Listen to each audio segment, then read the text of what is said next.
Donald Trump is unleashing absolute chaos across the country, and the videos we're seeing are nothing short of terrifying. This is not a warning about what might happen if authoritarianism comes to America. It is here right now. Across the United States, ICE is operating like a militarized Gestapo force, brutally cracking down on migrants and even American citizens. Peaceful protesters in Los Angeles have been slammed headfirst into the pavement, with one man hospitalized for a concussion. A woman was dragged across the street by 4 agents, simply for protesting outside a detention center. Over 245 American citizens have been arrested for peacefully exercising their First Amendment rights, and that number is likely much higher. In Portland, Oregon, schools were forced to shut down and relocate because of tear gas used against protesters.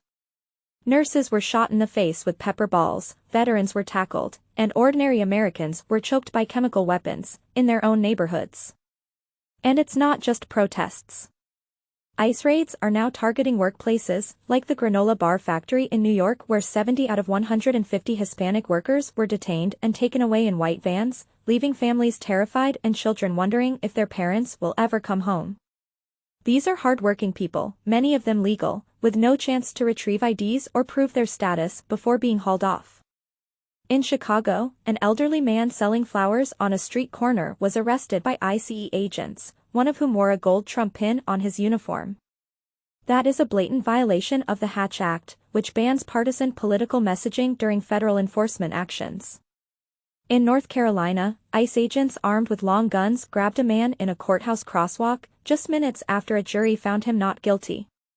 Even local sheriffs are warning that these rogue operations could lead to deadly confrontations between federal agents and local deputies. And if that wasn't enough, Trump's ICE stormed a Hyundai battery plant in Georgia, raiding 350 South Korean workers, all of whom had valid visas and were there legally to help build American jobs. They were shackled, rounded up, and deported on a charter plane, devastating the economy and halting production. This is what Trump's America looks like. Authoritarianism is not at the doorstep, it is inside the house. Families are being shattered, communities terrorized, and legal residents kidnapped by armed men. This is why we fight. This is why we expose what is happening. And this is why we build a grassroots movement to resist, to protect democracy, and to say, we will not allow this to become the new normal.